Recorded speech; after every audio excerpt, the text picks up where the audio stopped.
So Uber is making some changes to its app. This is the beginning and not the end of our moving to really think of Uber as the operating system for your city life. That sounds good, but it's not exactly groundbreaking. Uber is moving things around inside the app, streamlining it, making it easier to use. They're also adding some things like public transportation, which makes sense when you consider what Uber's ultimate goal is. Now, for years, Uber's CEO, Dara Khosrowshahi, has been saying that he wants Uber to become the Amazon for transportation. And now they're finally making it happen. Then we sat down with Khosrowshahi recently to talk about some of these new details exclusively. And he also walked us through some of the challenges that Uber's facing too. He let us take the new app out for a spin, which we did on the subway. Then you can click on See Routes, and it says leaves in 2, 5, 8 minutes. It's a 6-minute walk. Shows you where to walk to get to the station. That looks good. Should we roll? That looks good. Let's do it. Let's do it. You think this is a better experience than your Google Maps, your City Mapper? It's a comparable experience, but ultimately it's better because you have all of your choices here. It's Amazon product search versus, let's say, Google product search. Because we're so focused on city transportation, which is where the majority of our business is, because we're so focused about the complete experience, it's not just information, but ultimately we want to integrate information that allows you to take action and purchase this transit option. Uber doesn't want to just be an app. It wants to be a platform for every mode of urban transportation you could possibly think of, even if it's not making money off of some of those modes. You see, the more stuff that Uber can cram into its app, like bikes and scooters and buses and subways, the better chance it has to squeeze money out of all that engagement. To some extent, we're competing against ourselves. You're not making money off of this, so why offer it? One, it's the right thing to do. It's the right solution for the consumer. Usually, if you aim at the best solution for the consumer, you'll win long term. Second, we have seen experimentally that increases engagement with the app. That more people, they wake up, they use the app more often. And if more people are opening our app more often, then there will be business down the road. We'll be able to monetize that one way or the other. Of course, Lyft offers a lot of the same things in its app. Now, Uber's a lot bigger than Lyft and operates in cities outside the US. But in the US, drivers work for both apps, and sometimes it can be hard to tell the difference between both apps. Now, Uber used to say it wanted to compete with public transportation, but now it's changing its tune and says it wants to complement and not kill transit. But it's not so simple.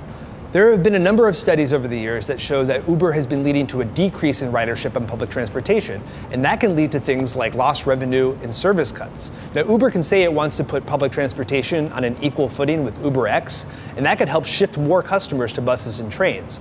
Or it could have the opposite effect and accelerate the decline of public transportation. Ultimately, whether or not our users choose transit or rides, et cetera, I can't predict. Transit has competition anyway. But with data, we want to make sure that transit data is available to all the users, and we think we can be a constructive part of transit growing over a long period of time. We want to integrate ticketing, right? Right now, we only have information, but over a period of time, we'll integrate ticketing so that the experience that you can have taking transit is just as delightful as the experience that you can have taking a ride as well. Now, there's more to the app than just public transportation. Uber is adding new firewalls to help improve safety and regain people's trust. Now, there's a new PIN verification system that riders can opt into so they don't accidentally get into the wrong car. You can text 911 from in the app in case you need emergency services, and your phone will get a notification if you get dropped off near a bike lane so you don't accidentally door someone. Now, Uber is in the news a lot these days for reasons entirely separate from its app. The company lost $5 billion last quarter, which is a record for the chronically unprofitable company.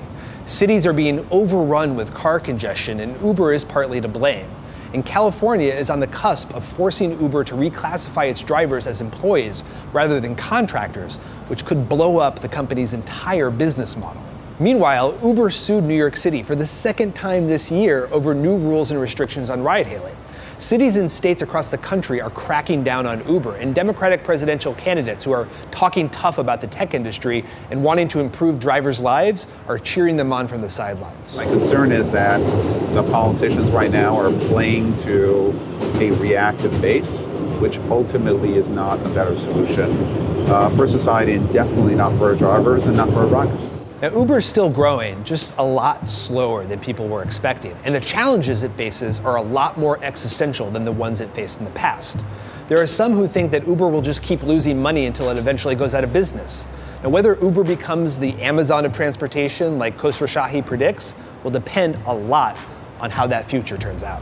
What does Uber look like in 5 years, do you think? You're going to use us to get to places. You're going to use us to get packages. You're going to use us to have your food. And I think we will be seen as an incredibly valuable partner for cities everywhere. Is there jaywalking allowed? Or is this For sure. It's encouraged. True New York or it's like fake encouraged. New York? All right, there we go. I used to live here, so if I don't jaywalk, I feel weird. Yeah, exactly. I feel odd. You're not a true New Yorker unless you're jaywalking.